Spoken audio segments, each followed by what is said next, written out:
Hello students, welcome to Utkarsh classes. मेरा नाम है डॉक्टर रौनक बाड़मेरा, आप लोगों की अपनी बायोलॉजी मेंटर। बच्चों, आज की संजीवनी सीरीज के अंदर हम लोग एक बहुत ही इंपॉर्टेंट टॉपिक के बारे में बात करने वाले हैं। नाम है इसका डीएनए रेप्लिकेशन। स्टूडेंट्स की बहुत टाइम से डिमांड आई थी कि मैम डीएनए रेप्लिकेशन पे एक छोटा सा सेशन जो है वो जरूर हो जाए। तो बिल्कुल बच्चों, आपकी डिमांड जो है वो सराखों पर। स्टार्ट करते हैं हम लोग इस टॉपिक को, डीएनए रेप्लिकेशन को। सबसे पहले अगर हम लोग बात करें कि डीएनए रेप्लिकेशन जो है वो होता क्यों है, कहाँ जरूरत है हमें डीएनए रेप्लिकेशन की, किसे कहते हैं हम लोग रेप्लिकेशन की प्रक्रिया। तो बच्चों, जैसे कि आप लोगों को पता होगा कि डीएनए रेप्लिकेशन जो होता है उसका मतलब होता है डीएनए से डीएनए बनना। क्या मतलब होता है बेटा? डीएनए से डीएनए बनने को ही हम लोग क्या कहते हैं? डीएनए रेप्लिकेशन कहते हैं। क्यों जरूरी होता है? क्योंकि हर कोशिका विभाजित होती है, सेल का डिवीजन होता है। सेल के डिवीजन होने से पहले, यानी कि एक कोशिका से जब दो कोशिका बनेगी, हमें पता है कि एक कोशिका से दो कोशिका बनती हैं, तो दो कोशिका बनने से पहले ही डीएनए का डबल होना जरूरी है। तो इसीलिए रेप्लिकेशन जो होता है वो सेल डिवीजन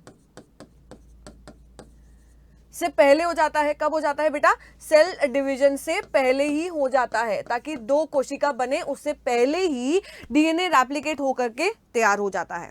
अगर मैं बात करूं सेल डिवीजन की, तो हमें पता है कि सेल साइकिल होती है। हमें पता है कि सेल साइकिल होती है, और सेल साइकिल के अंदर अलग अलग फेजेस जो होते हैं वो देखने को मिलते हैं।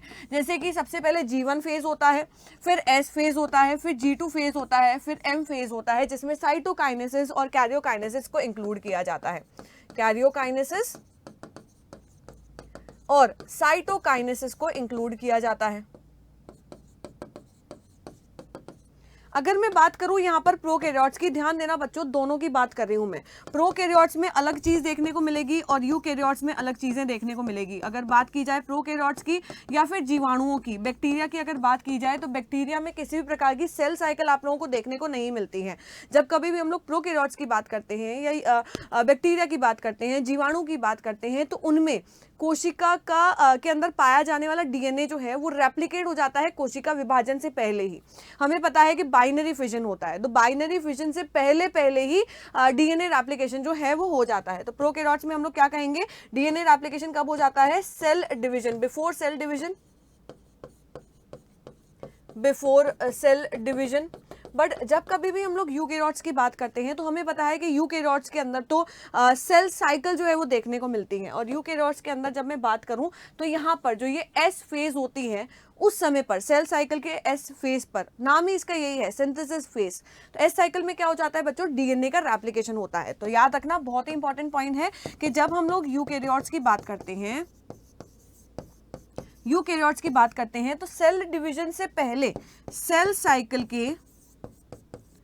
साइकिल के एस फेज में डीएनए रेप्लिकेशन होता है। तो यहां पर दोनों के अंदर फेजेस हमें याद रखने हैं कि कब डीएनए रेप्लिकेशन देखने को मिलेगा। बहुत ही इंपॉर्टेंट चीज है। Clear students? अगला ये आ जाता है कि हमें ये याद रखना है कि डीएनए रेप्लिकेशन जो होता है वो सेमी कंजर्वेटिव मैकेनिज्म होता है। कैसा मैकेनिज्म होता है? डीएनए रेप्लिकेशन सेमी कंजर्वेटिव होता है, अर्ध संरक्षी प्रकार का होता है। क्या मतलब होता है सेमी कंजर्वेटिव मैकेनिज्म का? मतलब starting from the double strand. हमें पता है कि डीएनए के अंदर दो स्ट्रैंड्स पाए जाते हैं, एक स्ट्रैंड ये हो गया और दूसरा स्ट्रैंड जो है वो ये हो गया। एक का डायरेक्शन जो है वो 5 प्राइम से 3 प्राइम होता है, और एक का डायरेक्शन जो है वो 3 प्राइम से 5 प्राइम होता है।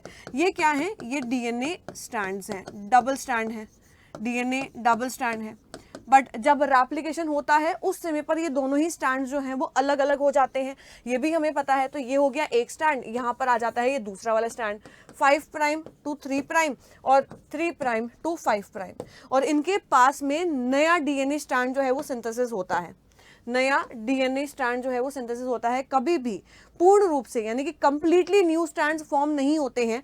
एक जो होता है वो हमेशा पेरेंटल होता है, और दूसरा वाला जो होता है, जो मैंने यहाँ पर नया बनाया है, ये न्यूली सिंथेसाइज्ड होता है।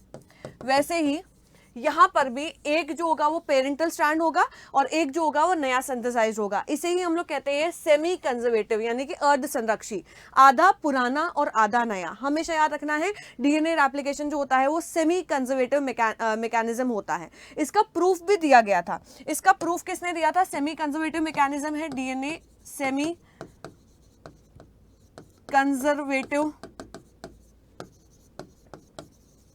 मैकेनिज्म है डीएनए रेप्लिकेशन, इसका प्रूफ जो है सबसे पहले तो इसका आइडिया दिया था, स्टूडेंट्स याद रखना है, सेमी कंजर्वेटिव मैकेनिज्म है, इसका आइडिया दिया था क्रिक ने। और दूसरा इसका एक्सपेरिमेंटल प्रूफ किसने दिया था? एक्सपेरिमेंटल इसका प्रूफ दिया था मेसेल्सन एंड स्टॉल ने। किसके ऊपर काम किया था? याद रखना, काम किया था ई कोलाई के ऊपर। ई कोलाई क्या है? बैक्टीरिया है, प्रोकैरियोट है। इसके ऊपर इन्होंने काम किया था, अपना रिसर्च किया था और प्रूफ दिया था। किसने दिया था? मेसेल्सन एंड स्टॉल ने दिया था। Clear students? अगर आप लोग याद रखना चाहो तो ये भी याद रख सकते हो कि टेलर एट ऑल जो था, एक और साइंटिस्ट था टेलर एट ऑल, इन्होंने भी प्रूफ दिया था, बट इन्होंने किसके ऊपर प्रूफ दिया था? प्लांट के ऊपर, बीन प्लांट के ऊपर प्रूफ दिया था अपना एक्सपेरिमेंटल प्रूफ। तो इन्होंने मेसेल्सन एंड स्टॉल ने तो प्रोकैरियोट यानी कि बैक्टीरिया के ऊपर काम करके प्रूफ दिया था कि DNA replication semi conservative mechanism है, और टेलर एट ऑल ने काम किया था बीन प्लांट के ऊपर, और इन्होंने भी एक्सपेरिमेंटल प्रूफ दिया था कि हाँ, डीएनए रेप्लिकेशन जो है वो सेमी कंजर्वेटिव मैकेनिज्म ही होता है। नेक्स्ट अगर मैं बात करूं कि डीएनए रेप्लिकेशन के लिए हमें क्या क्या चाहिए होता है, तो सबसे बड़ी चीज जो है डीएनए रेप्लिकेशन के लिए, डीएनए रेप्लिकेशन के लिए हमें एनटीपीज का यूज करना होता है। एनटीपीज का मतलब क्या होता है स्टूडेंट्स? तो यहां पर याद रखना, deoxy ribo nucleoside triphosphate, deoxy ribo nucleotide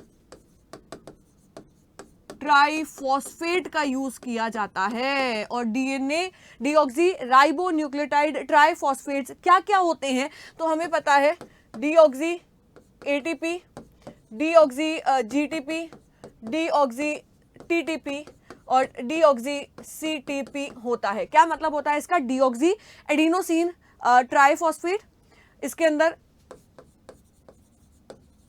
इसका मतलब होता है बेटा डीऑक्सी गुआनिन ट्राइफॉस्फेट, डीऑक्सी, बिल्कुल सही बात है बेटा, थाइमिडीन ट्राइफॉस्फेट और डीऑक्सी साइटोसिन ट्राइफॉस्फेट। इनका कहां पर काम में लिया जाता है? सबसे पहली बात तो ये कि इन्हें सबस्ट्रेट्स की तरह काम में लिया जाता है, क्योंकि हमें पता है कि हमें क्या जोड़ना होता है। डीएनए के अंदर क्या पाया जाता है बेटा? एडिनोसिन, गुआनिन, थाइमिडीन, साइटोसिन कहां से आ रहे हैं? वो यहां से ही आ रहे हैं। तो सबसे पहली बात तो ये कि ये सबस्ट्रेट्स की तरह एक्ट करते हैं, सबस्ट्रेट्स की तरह एक्ट करते हैं डीएनए रेप्लिकेशन के लिए। दूसरी इंपॉर्टेंट बात, इस डीएनए रेप्लिकेशन के लिए हमें ऊर्जा की भी जरूरत पड़ती है, एनर्जी की भी जरूरत पड़ती है। कहाँ से आती है एनर्जी? तो इन्हीं से ही एनर्जी जो है वो हमें मिलती है, इसीलिए ये दोनों जो है वो बहुत ज़्यादा ज़रूरी है। एक एंजाइम जो है वो चाहिए होता है, जो बहुत ज़्यादा इंपॉर्टेंट है, क्योंकि अगर वो एंजाइम नहीं होगा तो नए बेटा न्यूक्लियोटाइड्स कहाँ से जुड़ेंगे? तो डीएनए रेप्लिकेशन के अंदर जो एंजाइम काम में आता है, एंजाइम बहुत इंपॉर्टेंट है।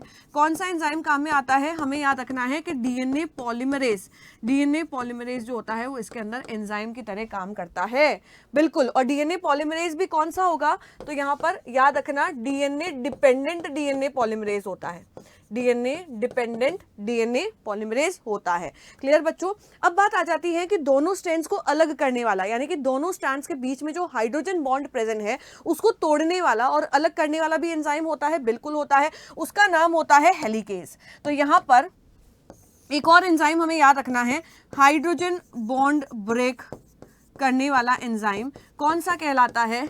हेलिकेज कहलाता है, हेलिकेजेस इसे कहते हैं। तो दोनों ही स्ट्रैंड्स जो है वो अलग हो जाते हैं और कुछ इस प्रकार से वाई आकार की संरचना यहाँ पर बना लेते हैं। कैसी संरचना बनाएंगे? 5 प्राइम टू 3 प्राइम यहाँ पर एक स्ट्रैंड और यहाँ पर 3 प्राइम टू 5 प्राइम एक स्ट्रैंड आ जाता है। तो जब कभी भी डीएनए रेप्लिकेशन होता है तो उस समय पर ये पूछा जाता है कि कौन से शेप की संरचना बन जाती है, तो वाई शेप्ड फॉक बन जाता है। कैसा बन जाता है स्टूडेंट्स? वाई शेप्ड फॉक यहाँ पर बना हुआ नजर आता है। पहली बात तो हमें ये याद रखनी है। दूसरी बात हमें याद रखनी है कि डीएनए रेप्लिकेशन की डायरेक्शन क्या होती है, दिशा क्या होती है। तो हमेशा ही डीएनए रेप्लिकेशन जो होता है वो 5 प्राइम से 3 प्राइम डायरेक्शन में होता है। इसका मतलब ये कि यहाँ पर 3 प्राइम है और इसके पास में इस डायरेक्शन में रेप्लिकेशन जो है वो कंटिन्यू रहेगा। तो यहाँ पर ये आ जाता है 5 प्राइम और यहाँ पर आ जाता है 3 प्राइम। बट दिक्कत आती है हमें यहाँ पर इस वाले स्ट्रैंड के अंदर, क्योंकि रेप्लिकेशन जो है वो 3 प्राइम से 5 प्राइम स्ट्रैंड में दिशा में स्टार्ट नहीं हो सकता है। इसीलिए यहाँ पर दूसरे वाले स्ट्रैंड पर हम लोग देखते हैं तो जो स्ट्रैंड बनता है यहाँ पर वो फ्रेगमेंट्स के फॉर्म में बनता है, क्योंकि यहाँ पर डायरेक्शन जो है वो हमें 5 प्राइम टू 3 प्राइम रखनी होती है। इन फ्रेगमेंट्स को कहा जाता है ओकाजाकी फ्रेगमेंट्स। बाद में इन फ्रेगमेंट्स को जोड़ दिया जाता है। दे आर जॉइंटेड बाय, एक एंजाइम को काम में लेकर के, जॉइंटेड बाय डीएनए लाइगेज। जो जोड़ने वाला एंजाइम होता है उसे हम लोग डीएनए लाइगेज कहते हैं। बट क्योंकि डीएनए रेप्लिकेशन के अंदर ये प्रोसेस जो होता है वो कंटिन्यूस नहीं होता है, इसीलिए हम लोग इसे क्या कहते हैं बेटा, सेमी डिसकंटिन्यूस रेप्लिकेशन कहते हैं। क्या कहते हैं? सेमी डिसकंटिन्यूस रेप्लिकेशन कहते हैं। जस्ट बिकॉज, क्योंकि यहाँ पर एक स्ट्रैंड जो है वो लीडिंग बन रहा है, यानी कि कंटिन्यूस बन रहा है। इस स्ट्रैंड को हम लोग कह देंगे लीडिंग स्ट्रैंड, क्योंकि ये कंटिन्यूस बनता है, फ्रेगमेंट्स में नहीं बनता है। बट यहाँ पर जो ये स्ट्रैंड बन रहा है क्योंकि फ्रेगमेंट्स में बन रहा है, लैग कर रहा है, इसीलिए हम लोग इसे क्या कहते हैं, लैगिंग स्ट्रैंड के नाम से जानते हैं। और फ्रेगमेंट्स को हम लोग क्या कहते हैं, फ्रेगमेंट्स को हम लोग कहते हैं ओकाजाकी फ्रेगमेंट्स। और ओकाजाकी फ्रेगमेंट्स को बाद में जोड़ दिया जाता है, ये हमें याद रखना है। So this is all important things about replication. I hope so कि सेशन जो है वो आप लोगों के लिए इन्फॉर्मेटिव रहा होगा। ऐसे ही सेशंस के साथ में मिलते हैं हम लोग अगली क्लास के अंदर। तब तक stay tuned, see you tomorrow in the class. Thank you.